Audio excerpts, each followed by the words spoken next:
앞으로 우리 원암선교가 더욱더 발전하기를 소망합니다. 찬송 부르니까 보니까 힘은 있는데 모이기만 많이 모이면 될 것 같습니다. 고대 프랑스 고을 지방에 아주 호전적인 종족들이 살고 있었습니다. 고을족이라고 하는 종족이 살고 있었는데, 이들은 기독교가 전파되기 수세기 전에 지금의 터키 지방으로 이주하여 살았습니다. 그들은 그곳에서 갈라디아라는 나라를 세우고 살았는데, 갈라디아라는 뜻은 고을 사람들의 나라다, 그런 뜻입니다. 그때가 무려 예수님 태어나시기 400년 전입니다. 로마가 그 갈라디아를 정복하고 그 전 지역을 갈라디아라고 불렀습니다.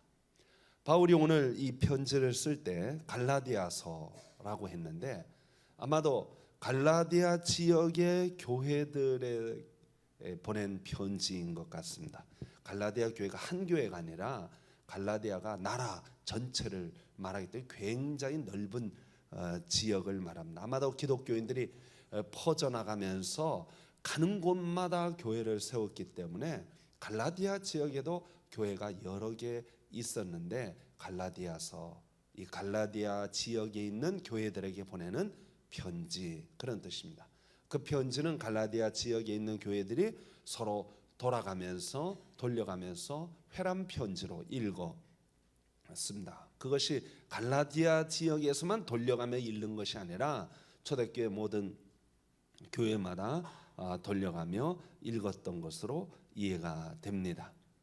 아무튼 바울도 처음 전도 여행을 하면서 갈라디아 지역에 가서 여러 교회를 세우게 되었습니다. 그리고 그곳에서 하나님의 교회들이 쓰고 복음이 전파되는 것을 통하여서 굉장히 기뻐했습니다. 사실 바울은, 여러분들 바울이 어떤 사람인지 이렇게 잘 모르시겠지만, 바울은 건강에 좀 문제가 있었습니다. 우리 갈라디아서 4장 13절 말씀 한번 보시기 바랍니다. 우리 찾았던 15절 전에 13절 말씀에 보면 이런 말씀이 기록되어 있습니다. 내가 처음에 육체의 약함으로 말미암아 너에게 복음을 전한 것을 너희가 아는 바라, 그렇게 말하고 있습니다. 터키가 얼마나 넓은 나라인지 여러분 아직 잘 모르실 거예요. 터키는 동쪽 끝에서 서쪽 끝까지 간다면 비행기 타고 한 4시간 갈 정도로 굉장히 큰 나라입니다. 제가 터키를 한 10여 년 전에 갔다 왔는데, 터키의 지역을 이렇게 터키에 이제 교회들이 많은데, 교회를 가려고 이쪽 교회에서 저쪽 교회 가는데 버스 타고 10시간 달려가서 교회 하나 보고, 그 정도예요. 그런데 바울은 그걸 버스 타고 갔을까요? 걸어서 갔을까요? 걸어서 갔습니다. 버스가 그때는 없었습니다. 그러니 얼마나 멀었을까? 가히 상상이 됩니다. 10시간 버스 타고 가는데 몸이 아주 그냥 알이 배기고 얼마나 결리고 그러는지 정말 이거 성지순례 이거 진짜 너무 힘들다, 그런 생각을 하고, 제가 다음에 올 때는 이렇게 하지 말아야 되겠다 하고 교훈을 받고 왔습니다. 아무튼 바울이 건강하지는 않았던 것 같습니다. 걸어가는 과정 속에 피곤도 하고 여러 가지 몸이 약해졌던 것은 사실인 것 같습니다. 실제로 바울이 자기 몸의 병이 낫기를 위하여 하나님께 3번 간절히 간구했다라는 말씀이 있습니다. 그걸 보면 바울에게 몸에 질병이 있는데 성경학자들마다 여러 가지 질병 얘기를 해요. 그게 바울이 간질이 있다라고 말하는 사람도 있고, 아니면 안질이 있다, 눈이 안 좋다. 왜냐하면 바울이 이 편지를 쓰는데 이제 바울이 직접 이 편지를 쓴 게 아니라 대피를 시켰어요. 물론 바울이 쓸 줄 알지만 비서 서기를 통하여 대피를 시키고 제일 마지막에 내가 큰 글자로 이렇게 서명하노니 이런 말씀을 쓴 걸 봐가지고 바울이 눈이 안 좋았다. 눈이 좋으면 작게 이렇게 쓸 수 있는데 크게 쓴 걸 봐가지고는 바울이 눈이 안 좋았다. 뭐 이렇게 추측하는 학자들도 있습니다. 혹은 간질이 아닌가 그렇게 추측하기도 합니다. 그런데 여러분, 선교사든 목사든 몸이 안 좋으면요, 설교할 때 설교가 힘있게 안 됩니다. 힘있게 안 돼요. 힘있게 설교를 못할 뿐만 아니라 교인들도 목사가 골골하고 병들면 별로 좋아하진 않습니다. 예? 이를테면 하나님의 능력을 설교해야 되고 하나님의 역사하심을 설교해야 되는데 본인이 몸이 골골하면서 뭐 하나님의 능력을 설교하면 아이고 너나 건강하세요. 그렇게 생각하지 않겠습니까? 혹시 교인들 중에 아픈 성도들이 있는데 목사님 저를 위해서 기도해 주세요. 그런데 목사님 늘 골골해가지고 아이고 아파라 그러는데 병 낫기를 위하여 목사님 기도해 주세요. 그러면 약간 이상하잖아요. 목사님이 하나님의 은혜로 병도 낫고 건강해야 교인들도 기도해 줄 때 힘있게 기도하고 그러는 거죠. 그러니까 다시 말하면 목사님은 병들어도 안 돼요. 아파도 안 되고. 참 이게 문제가 많은 거예요. 목사님은 늘 뭐 해야 되냐? 건강해야 돼. 튼튼해야 돼요. 그래서 제가 요즘 운동을 전혀 안 하고 있는데 운동을 좀 해서 건강한 육신을 만들어야 되지 않을까 그런 생각을 하기도 합니다. 근데 바울이 오늘 여기 본문에 보니까 약했다 그랬어요. 눈이 왜 안질이 있었냐 생각하면은 오늘 여기 15절에 너희가 눈이라도 빼어 나에게 주었을 것이다 하는 걸 봐가지고 바울이 안질이 있었던 게 아니냐라고 추측하는 학자들도 있었습니다. 14절 말씀 보면은 이런 말씀이 있어요. 너희를 시험하는 것이 내 육체에 있으되, 이걸 봐가지고는 간질이 아닌가 하는 생각을 하는 거예요. 또 어떤 학자들은 너희를 시험하는 것이 내 육체에 있으되, 내가 육체 때문에 너희들이 시험 받는 것이 있었다 그런 뜻입니다. 너희를 시험하는 것이 내 육체에 있으되 이것을 너희가 업신여기지도 아니하며 버리지도 아니하고. 설마 안질 있다고 교인들이 교회 목사님을 비웃거나 조롱하겠어요? 설교하다 갑자기 간질 발작을 일으키면은 좀 그런 면이 있지 않을까 그런 생각합니다. 그런데 그렇지 아니하고 오직 나를 하나님의 천사와 같이 또는 그리스도 예수와 같이 영접하였도다. 갈라디아 교회 교인들이 바울을 어떻게 대했냐? 천사처럼, 예수님처럼 그렇게 대했다는 거예요. 바울을. 사실 바울의 그 초상화를 보면, 물론 바울의 초상화는 상상으로 그린 것입니다. 물론 바울이 어떻게 생겼다 하는 이야기가 전설처럼 흘러내려오는데 그것은 바울이 키가 작고 머리는 대머리고, 머리가 대두예요. 대두 아시죠? 머리가 엄청 커요. 그리고 눈도 크고 왕방울만한 눈을 가지고 있고 매부리 코고. 그래서 바울이 이렇게 겉으로 본 모습이 참 못생겨도 지질이 못생겼어요. 그래서 바울이 스스로도 뭐라고 고백하냐면 나는 만삭되지 못하여 난 자 같다 그랬어요. 바울은 자기의 외모가 별로 출중하거나 말이 능통하지 못했어요. 설교를 그렇게 탁월하게 잘하는 분이 아니에요. 편지, 글은 잘 쓰는데 얼굴로 대면하여 설교할 때는 부족했다. 그래서 아볼로 같이 말 잘하는 설교자를 고린도 교회는 좋아했다.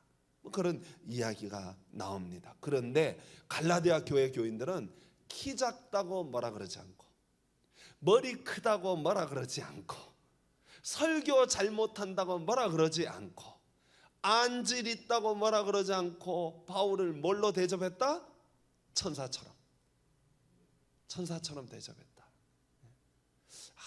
그러니까 바울과 갈라디아 교회 교인들이 얼마나 그 관계가 끈적끈적하고 좋은지 금방 알 수 있죠.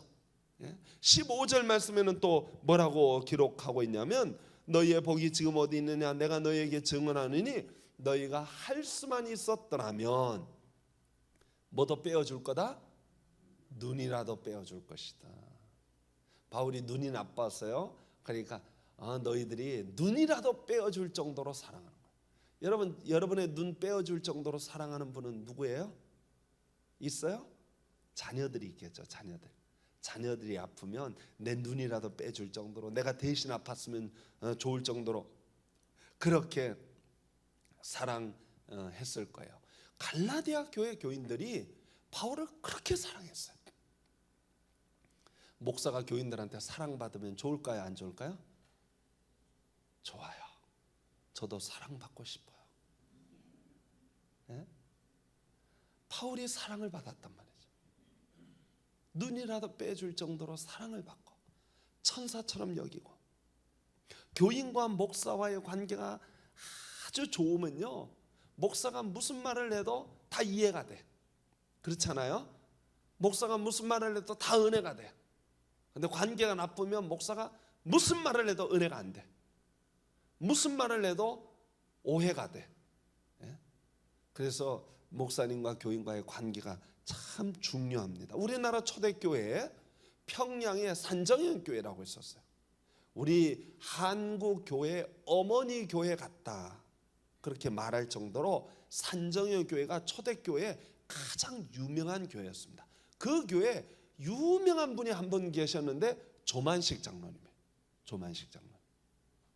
조만식 장로님은 민족 독립운동을 하던 아주 훌륭한 민족운동의 선각자고 오산학교의 교장 선생님이셨어요. 이 조만식 장로님이 오산학교 교장 선생님인데 학생 중에 눈에 띄는 학생이 있었어요. 공부도 잘하고 모범적이고 아주 훌륭한 학생이 있었어요. 누구냐면 주기철이었어요. 주기철 목사님. 그 주기철 목사님이 학생으로 오산학교에 들어와서 공부하는 모습을 보고, 야, 참 멋있다, 참 학생이 똑똑하다.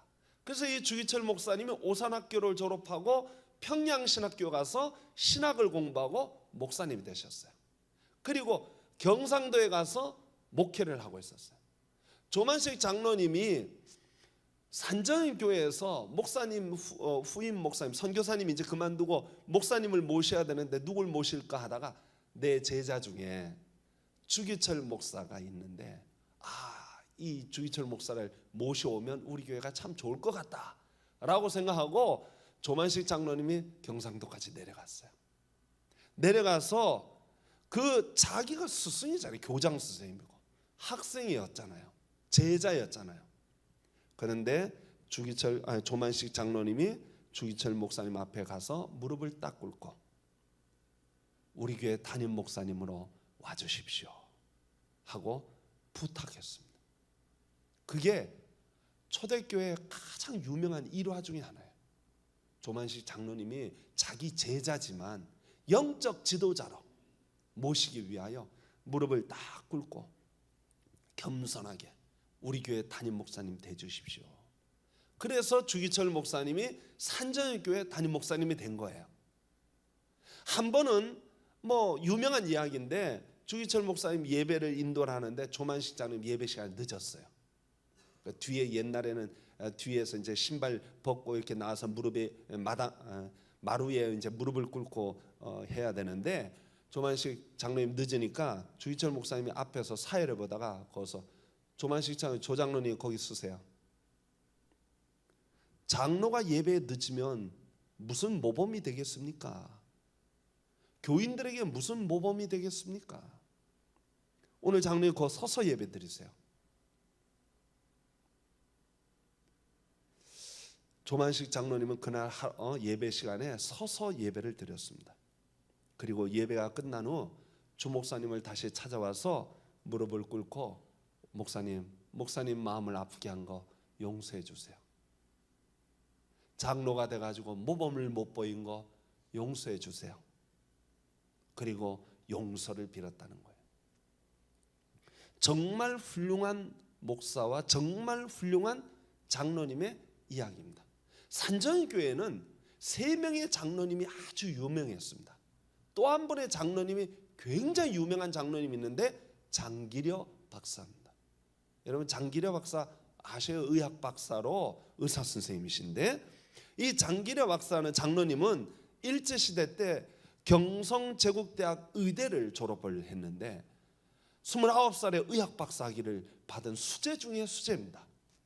그분이 의대 시험 볼 때 하나님께 서원을 했습니다. 하나님, 이 학교에 입학시켜주면 한평생 불우하고 가난한 사람들을 위하여 몸 바치겠습니다.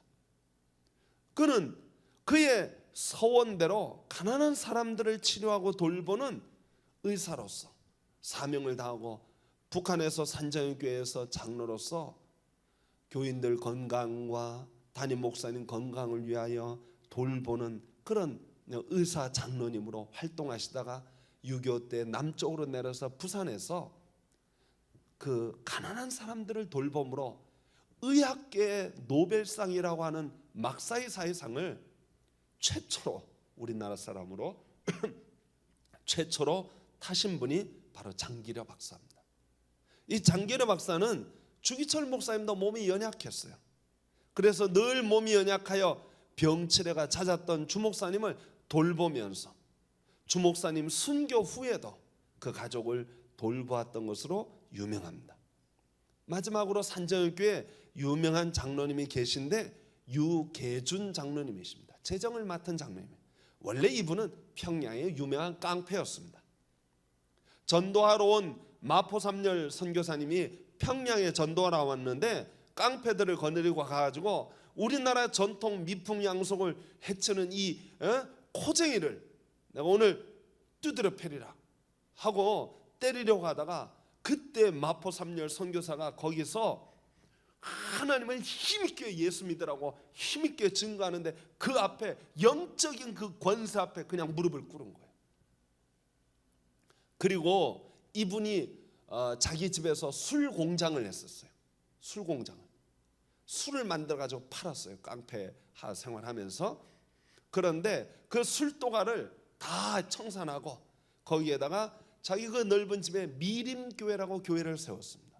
그리고 예배드리다가 45살 때 평양 산정교회로 옮겨서 장로님이 되시고 교회 재정을 맡아서 일을 했습니다.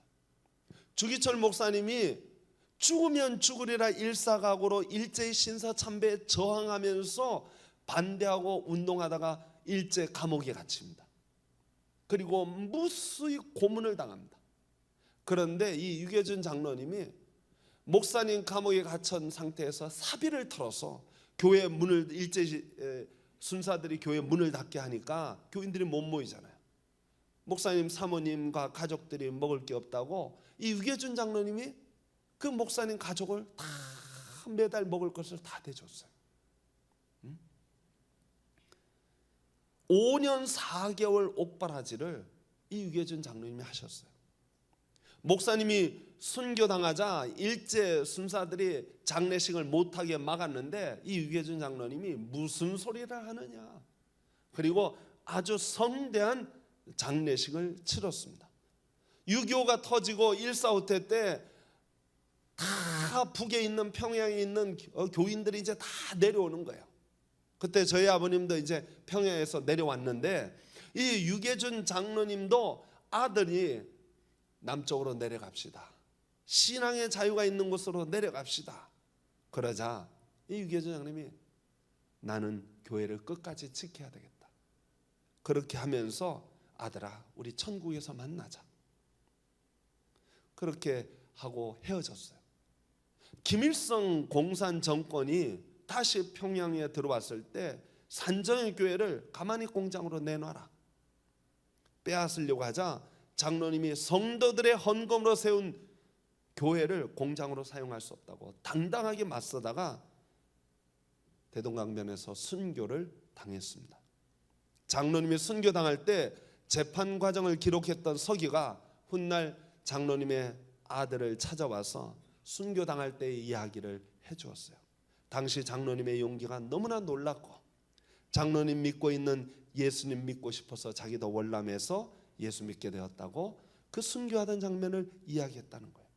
산정의 교회가 우리나라 교회의 가장 모범적인 교회로 목사님과 교인들과의 관계가 너무 좋았어요. 갈라디아 교회도 바울과 갈라디아 교회 교인들과 관계가 너무 좋았습니다. 세상에 둘도 없는 관계였어요. 눈이라도 빼줄 것 같은 관계였어요. 천사처럼 대접을 했습니다. 그런데 여러분, 그 좋았던 관계가 어느 순간에 거꾸로 됐습니다. 깨어지게 됐어요. 오늘 보면 15절 말씀 다시 한번 봅시다. 너희의 복이 지금 어디 있느냐? 너희 복이 지금 어디 있느냐? 바울이 지금 안타까이 외치고 있어요. 너희 처음 사랑이 어디 있느냐? 너희가 처음 예수를 믿을 때 그 감동하고 감기했던 것이 어디 있느냐? 너희가 처음 직분 받을 때 하나님 앞에 충성 다하겠다고 했던 그 서약이 어디 있느냐? 너희가 나를 천사처럼 대접하고 눈이라도 빼줄 것 같았던 그 마음 어디 있느냐? 그렇게 외치고 있는 거예요. 지금 바울과 갈라디아 교회가 그렇게 좋았던 그 관계가 이제는 원수처럼 바뀌고 말았습니다. 16절 말씀 보시기 바랍니다. 16절에 뭐라고 되냐? 그런즉 내가 너희에게 참된 말을 함으로 원수가 되었느냐? 여러분, 둘 사이에 그렇게 좋았던 관계가 언제 어떤 일이 있었는지 몰라도 바울과 갈라디아 교회 교인들이 원수가 되어버렸어요. 미워하는 관계가 됐다는 말이죠. 여러분, 자기 교회 목사님을 미워하기 시작하면 설교가 귀에 들어올까요? 안 들어올까요? 안 들어와요. 오늘 여기 뭐라고 해요? 내가 너에게 참된 말을 하니까 너희가 나를 원수처럼 여기는구나. 하나님 말씀을 바로 증거하는데 원수처럼 여기는 거예요. 얼마나 안타깝습니까? 갈라디아서 1장 6절 말씀 한번 보면은 거기에는 이런 말씀이 있습니다. 그리스도의 은혜로 너희를 부르신 이를 이같이 속히 떠나 다른 복음을 따르는 것을 내가 이상하게 여기노라. 그들이 바울이 가르쳤던 그 복음에서 떠나서 다른 복음에 귀를 기울이기 시작했다는 거예요. 다른 복음이 뭘까요? 다른 복음은 갈라디아 3장 1절에 보면 이런 말씀이 있어요. 어리석도다 갈라디아 사람들아, 예수 그리스도께서 십자가에 못 박히신 것이 너희 눈앞에 밝히 보이거늘 누가 너희를 꾀더냐? 그러면서 그들이 잘못된 길로 걸어간 것을 쭉 지적하고 있습니다. 여러분, 갈라디아 교회 교인들을 꾀는 사람들이 있었어요. 꾀는 사람, 꼬시는 사람들이 있었단 말이죠. 바울이 증거하는 설교, 바울이 전하는 하나님의 말씀, 그것도 하나님의 말씀이긴 하지만 이 꼬이는 사람들이, 이 갈라디아 교회 교인들을 꼬시는 사람들이 바울의 말도 사실은 사실이기는 하지만, 옳기는 하지만 완전하지는 않다. 그러면서 조금 더 해야 된다, 덧붙여야 된다. 그러면서 가르친 것이 뭐냐면 할례였습니다. 유대의 율법주의자들이 갈라디아에 와서 유대인들이 받았던 할례를 너희도 받아야 구원받는다. 바울은 너희들에게 그 할례를 안 가르쳤어. 그래서 너희들은 바울의 말만 듣고는 구원 못 받아. 할례를 받아야 구원받을 수 있어. 왜 바울이 그걸 안 가르쳤는지 몰라. 그게 가장 중요한 건데 왜 그걸 놓쳤는지 몰라. 너희들을 구원받지 못하게 하려고 그랬나? 이렇게 그들에게 미혹하고 유혹했던 것입니다. 그런데 이 갈라디아 교회 교인들이요, 어리석게도 그 사람들 말에 귀를 기울였습니다. 그리고 그 사람들 말이 옳다고 생각하고 바울을 원수처럼 생각했어요. 미워했던 거예요. 세상에 이런 일이 어디 있습니까? 바울이 잘못한 것이 없어요. 바울은 하나님 말씀을 바로 증거하고 바로 가르치려고 했던 거예요. 그런데 잘못된 무리들이 들어와서 살짝 어긋나게 하는 거예요. 살짝 돌려 얘기하는 거예요. 요즘 한국교회 이단들이 교회 안에 얼마나 많이 들어오고 있습니까? 그래서 잘못된 사상을 살짝 집어넣는 거예요. 다 잘못됐다고 하면 안 되니까. 그건 뭐 벌써 이단인 거 다 하니까, 잘못된 무리인 거 다 하니까 다 잘못됐다 그러지 않고 조금만 고치면 된다고 하죠. 조금만. 그러면서 비판하고 비난하고 욕하고 헌담하고 후욕하고 잘못된 것을 가르치는 거예요. 오늘 한국교회 이단이요 차고 넘쳐나고 있어요. 성도 여러분, 저와 여러분들이 하나님의 말씀의 토대에 바로 서 있기를 소망합니다. 하나님의 진리의 토대 위에 바로 서지 않으면 잘못된 사상과 생각에 우리가 현혹되고 쓰러지기 쉬워요. 영적으로 바로 서야 돼요. 여러분, 저는 우리 서북의 성도들이 영적인 눈이 열려지기를 소망합니다. 교회가요, 교회 되려면 돈이 많아 교회 되는 게 아닙니다. 건물이 있어서 교회 되는 것이 아니고, 교회가 교회 되려면 성도들이 많이 모여야 교회 되는 게 아닙니다. 교회가 교회 되려면 교인들이 영적인 눈을 열어서 무엇이 하나님이 기뻐하시는 일인지, 무엇이 하나님께 영광되는 일인지, 무엇이 하나님의 진정한 하나님의 복음인지 볼 줄 아는 눈이 열려져야 합니다. 하나님의 우리 교회에 정말 원하시는 것이 무엇일까요? 영적인 각성입니다. 영적으로 살아나는 역사입니다. 생명의 역사가 우리 교회에 일어나야 합니다. 저는 그렇게 생각합니다. 부흥이라는 게 뭔지 아세요? 부흥을 사람들은 교인이 많이 모이는 걸 부흥이라고 생각합니다. 절대로 그렇지 않습니다. 밀가루 준다 그러면 다 옵니다. 설탕 한 푸대씩 준다 그러면요 사람들이 꽉 찹니다. 사람들을 모으는 것이 부흥이라고 생각하면 여러분 착각입니다. 부흥은 뭐냐면 우리 심령이 부흥하는 거예요. 우리 심령이 새로워지는 거예요. 하나님 말씀 앞에 내 심령이 변화되어지고 내가 하나님 말씀 앞에 하나님 앞으로 나아가는 사람, 그게 부흥이에요. 다른 게 부흥 아니라고요. 저는 우리 교회 성도들의 차갑고 냉랭한 마음이 하나님의 말씀으로 부흥되기를 소망합니다.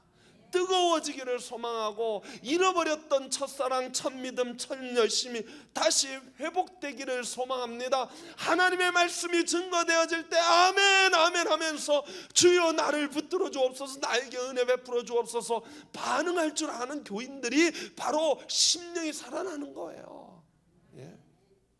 말씀이 증거돼도 반응이 없어. 냉랭해. 바울이 증거해도 설교 듣다가 졸다가 떨어져 죽는 유두고가 있잖아요.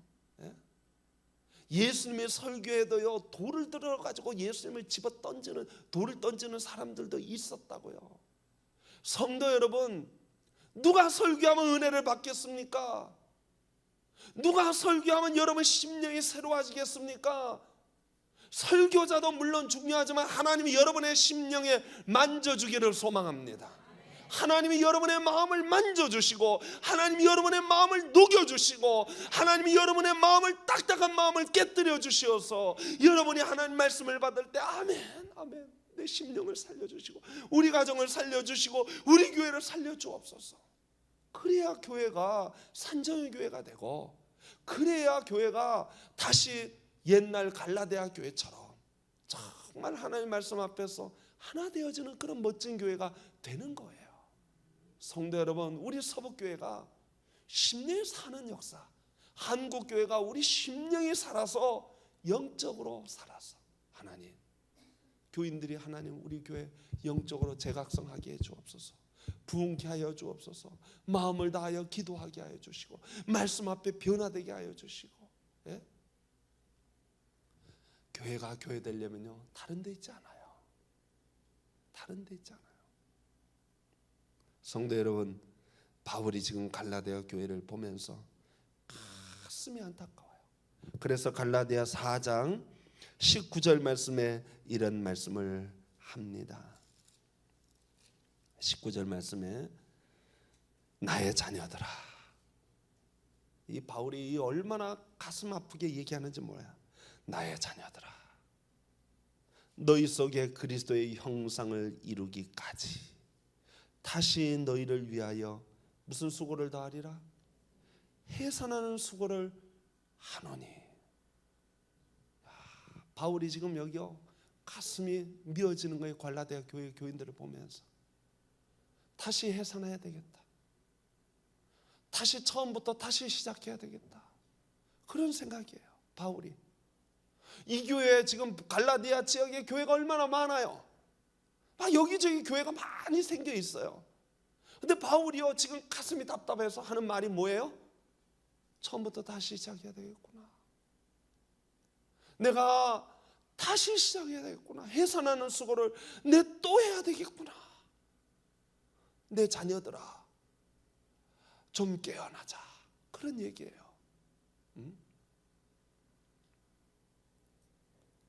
성도 여러분, 갈라디아 교회가 하늘 문을 닫아버렸습니다. 축복의 문을 닫아버렸습니다. 영적인 부흥의 문을 닫아버렸습니다. 바울이 뭐라고 말해요? 다시 해야 되겠다. 해산하는 수고를 또 해야 되겠다. 바울의 마음이 가슴이 답답한 거예요. 우리 하나님이 대한민국 교회를 보면서 혹시 그런 마음 먹고 있지 않을까요? 야, 한국 교회가 이제 다 죽어가고 있구나. 다시 해산해야 되겠다. 다시 시작해야 되겠다. 그렇게 하나님이 안타까이 외치지 않을까요? 저는 하나님이요 다시 시작할 거면 우리 교회부터 다시 시작해 줬으면 좋겠어요. 서북교회에서 부흥의 역사가 일어났으면 좋겠어요. 서북교회 성도들이 막 새롭게 되어지고 변화되어지고 여기서부터 막 역사가 일어나서 대한민국을 변화시키는 역사가 우리 서북교회에서 일어났으면 정말 좋겠습니다. 전에 원수된 것들, 전에 막 미워했던 것들, 싫어했던 것들 다 예수 안에서 다 녹아지고 다 부서지고 여기서 그냥 예수 안에서 하나 되어져서 말씀 안에서 새로워지는 역사, 생명의 역사, 부흥의 역사, 은혜의 역사가 우리 교회에서 있어지기를 간절히 축원합니다. 기도하겠습니다. 하나님 아버지 감사합니다.